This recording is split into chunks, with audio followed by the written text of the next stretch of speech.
Good morning. आज मैं 3:30 बजे उठा था। उठने के बाद सबसे पहले मैंने अपना जो रूटीन है रीडिंग का और राइटिंग का वो स्टार्ट किया।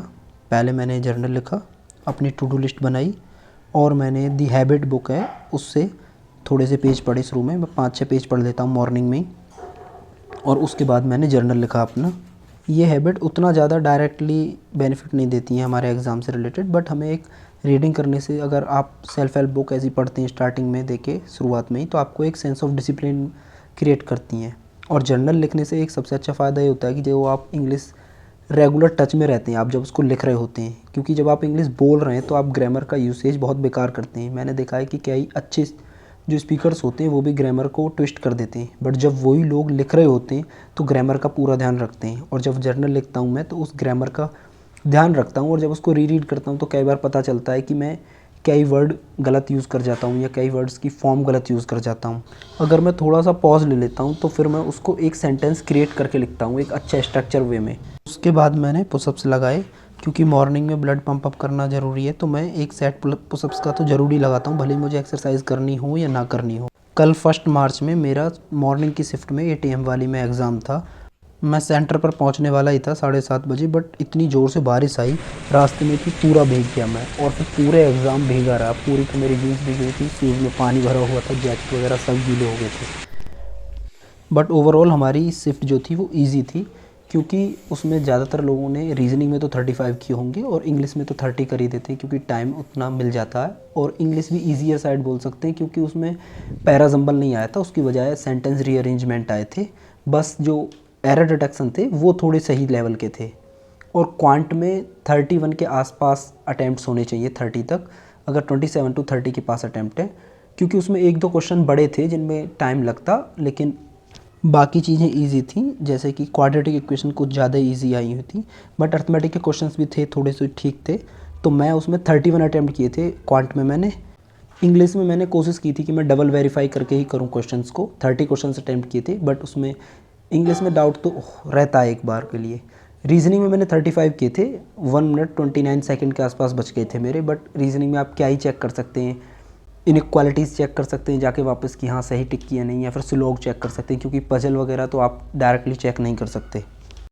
तो मेरे 96 अटैम्प्ट हुए थे। अब देखते हैं कितना स्कोर आता है। मॉर्निंग में मैं फिर सबसे पहले अफेयर्स क्लाउड की पीडीएफ पढ़ने के लिए बैठ गया था मैं, 1 मार्च वाली।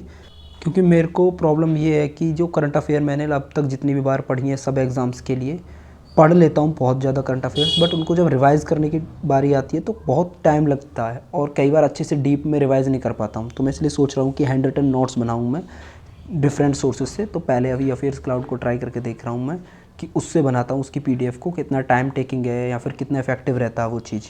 और मैंने एक चीज़ नोटिस की है कि जब आप कोई भी नए सोर्स की पीडीएफ उठाकर पढ़ना स्टार्ट करते हैं तो उसको आपको यूज टू होना होता है। तो जैसे आज फर्स्ट डे था तो मेरे को अराउंड 50 मिनट्स तो इस पीडीएफ को रीड करने में ही लग गए थे, पूरी देखने में। इसके नोट्स मैंने फिर बनाए ही नहीं, पहले मैंने पीडीएफ ही रीड करी, नोट्स में बाद में बनाऊंगा। और मैं जो गौरव गर्ग सर ने 3 आवर 5 मिनट्स की 15 मिनट्स की बैंकिंग अवेयरनेस की जो वीडियो अपलोड की हुई थी, मैं उसे देखने के लिए बैठ गया।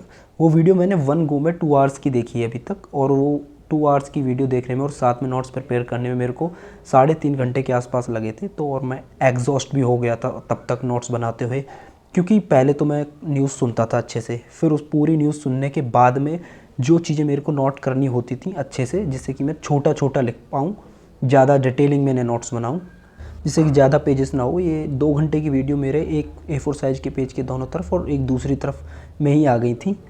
क्योंकि ये सोर्स तो मेरा पक्का है कि बैंकिंग अवेयरनेस तो मेरे को गौरव गर्ग सर से ही पढ़नी है और किसी से पढ़नी ही नहीं है, ये कंफर्म है। बाकी मेरे को न्यूज़ देखनी है, क्योंकि गौरव गर्ग सर जो डेली करंट अफेयर्स हैं वो नहीं करा पा रहे हैं। 21 जनवरी तक हुई, और लास्ट में जब वो अपलोड करेंगे तो लोड आएगा। पूरी तो करा देंगे वो टाइम से पहले, बट फिर लास्ट में लोड आता है, मॉक टेस्ट वगैरह देते हैं तो दिक्कत होती है उस टाइम पे। फिर मैं नून में न्यूज़पेपर पढ़ने के लिए बैठ गया। संडे था तो आज प्रोफाइल्स का डिस्कशन आता है, जैसे कि जेलेंस्की की प्रोफाइल के ऊपर आया था, क्योंकि डोनाल्ड ट्रंप ने बहुत डिसरेस्पेक्टफुल तरीके से बात की थी जेलेंस्की से। भले ही कुछ भी हो, बट वो एक कंट्री को के पीपल्स को रिप्रेजेंट कर रहे हैं। अगर उस बंदे को, सामने वाले को आप डिसरेस्पेक्ट नहीं कर रहे हैं, पूरे नेशन को डिसरेस्पेक्ट कर रहे हैं जिस तरीके से बात की थी। और डोनाल्ड ट्रंप की खोपड़ी वैसे भी चल गई है, कुछ सूझ है नहीं रहा उन्हें, तो कुछ भी बक रहे हैं इस वक्त। मिस्टर शशि थरूर जी ने जो केरला में लैक ऑफ लीडरशिप के बारे में बोला था और उनकी खुद की ही पार्टी में लोग उनको मतलब पीछे करने के लिए सोचते हैं, बार बार एज अ आउटसाइडर बोलते हैं, तो उस बारे में एक पूरा आर्टिकल आया हुआ था। मैंने वो आर्टिकल पढ़ा था और उसमें जो कुछ चीज़ें आई थी वोकेबलरी की, वो वर्ड्स नोट किए थे और इसमें जो ईडियम्स और फ्रेजेस यूज़ कर रखे थे उनको भी मैंने नोट किया। कुछ अच्छे आते हैं तो मैं नोट कर लेता हूँ। उसके बाद फिर मैं इवनिंग में बैठा था पढ़ने के लिए वापस, और जो अफेयर्स क्लाउड की मैंने पीडीएफ मॉर्निंग में पढ़ी थी उससे मैंने नोट्स प्रिपेयर करना स्टार्ट किया। पहले मैं एक न्यूज़ को पढ़ता और फिर उसमें से जो चीज़ें मेरे को नोट करनी है वो नोट करता, और एक दिन की करंट अफेयर्स नोट करने में मेरे को 3 पेजेस लगे थे, यानी A4 साइज़ का, एक दोनों तरफ वाला और एक साइड दूसरे पेज की। और टाइम मेरे को थोड़ा ज़्यादा लगा था। अभी मैं देखूँगा 1-2 दिन इनको ट्राई करके कि अगर इतना ही टाइम लगता है, रिड्यूस नहीं होता है ये, तो फिर शायद मुझे छोड़ना पड़े टाइम की वजह से, वरना मुझे लगता है कि याद ज़्यादा समय तक रहेगा ये मुझे। आज मैंने सारे दिन कुछ और नहीं पढ़ा था, न्यूज़पेपर पढ़ा था और सिर्फ करंट अफेयर्स पढ़े थे। Thank you for watching. मिलते हैं कल के वीडियो में।